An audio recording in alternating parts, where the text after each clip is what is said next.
আসসালামু আলাইকুম প্রিয় দর্শক, কেমন আছেন? আশা করি ভালো আছেন। তো আপনাদের দুয়ায় আজকে আবার চলে আসছি আমার লাউয়ের প্রজেক্টে এসে দেখতে পেলাম যে কিছু জালি মাশাআল্লাহ অনেকটাই গ্রোথ ভালো এবং কি সাইজ মাশাআল্লাহ, কোনো রোগবালাই নাই। কিন্তু এটা জাতের নাম হলো ডায়না। ডায়না জাতটা একটু এরকম, বেশি লম্বা হয় না, একটু গোল আকারে হয়, কিন্তু লাউ খুবই সুস্বাদু। এই ডায়না জাতটা খুবই চমৎকার খেতে। তো দেখতেই পাচ্ছেন আমি এই গাছটার মূল ডোগা যে মূল ডোগার মাথাটা কেটে দিলে সে কারণে ব্রাঞ্চ বেশি বের হয় নাই। তো যাই হোক, এখন কেটে দিলাম যে যে শাখা, মূল শাখাটা, এই মূল শাখাটা কেটে দিলাম। এখন ইনশাল্লাহ ব্রাঞ্চ বেরিয়ে করবে। তো আমার প্রজেক্টে কিন্তু ভরপুর লাউয়ের জালি আছে। আমি একটু দেখাই আপনাদেরকে।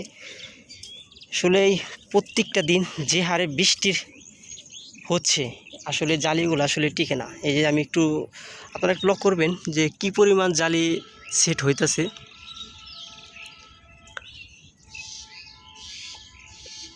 তো আসলে জালির অভাব নাই, আমার প্রজেক্টে কিন্তু আসলে ভরপুর জালি টিকতেছে। কিন্তু সমস্যা একটা, একটু বড় হয়ে তখন বৃষ্টির পানির পেয়ে জালিগুলো নষ্ট হয়ে যায়। এই যে দেখেন, আমি একটু আপনাদেরকে দেখাই যে এখানে কয়টা জালি আছে। একটা, দুইটা, এই যে 3, 4, 5, ওই যে দেখেন নষ্ট হয়ে গেছে। ওই জালিটা অনেক আগে, ওই ইটা এখন বড় হওয়ার কথা ছিল। দেখেন এই যে এইটার মূল শাখা, এই যে মূল শাখা কাটার পরে কিন্তু কি পরিমাণ গাছটা সরে গেছে।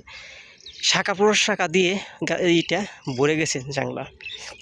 যেমন এই যে গাছটা দেখতেছেন, এই গাছটার কিন্তু এই যে মূল শাখাটা এই যে কাটা হয়েছে, এটা কালকে কাটা হয়েছে। তো এটা কাটার পরে কিন্তু শাখা প্রশাখা বের হয়ে যাবে। তো শাখা প্রশাখা যখনই বের হবে তখনই এলো জাংলাটা একটু ভরাট হয়ে যাবে শাখা প্রশাখা দিয়ে। তো আসলে আমার প্রজেক্টের অনেক জায়গায় ফাঁকা ছিল, তো এখন পর্যন্ত কিছু করতে পারি নাই, কারণ যে পরিমাণ বৃষ্টি আসলেই পানি বেজে যায়। তো আমার এখানে আসাছে পরবর্তী যে লক্ষ্য সেটাই করতে হবে। যেহেতু আমি এই জাংলাটা দিয়েছি, জাংলাতে কিন্তু প্রচুর পরিমাণ খরচ আছে।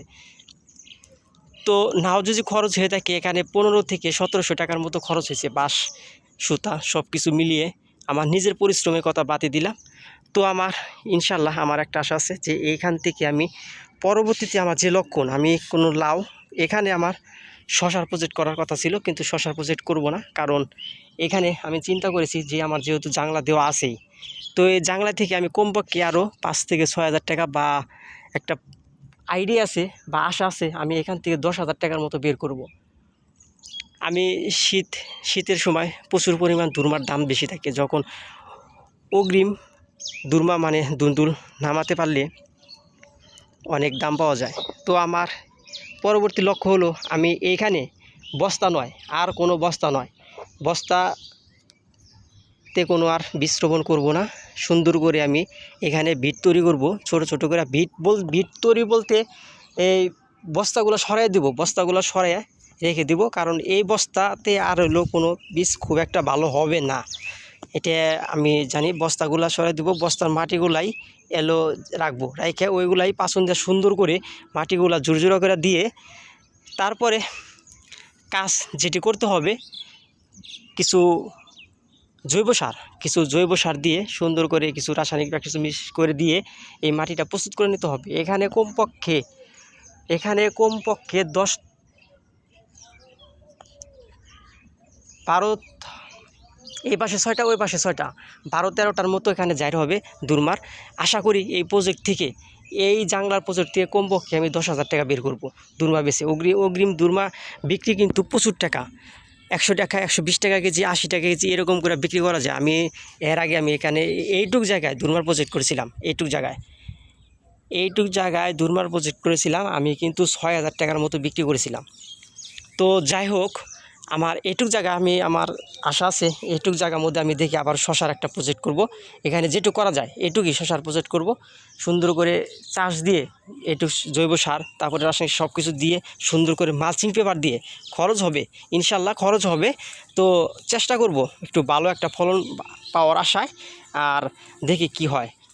কিন্তু কখনো হাল ছাড়া যাবে না, যেহেতু আমি শশায় একবার লস খাইছি বলতে যে আমি হাল ছেড়ে দিব তা নয়, আমি আবার চেষ্টা করব। তো সবাই আমার জন্য দোয়া করবেন, আমার পরবর্তীতে লক্ষ্যে জানি আমি পৌঁছাতে পারি। তো সবাইকে আসসালামু আলাইকুম, ভালো থাকবেন।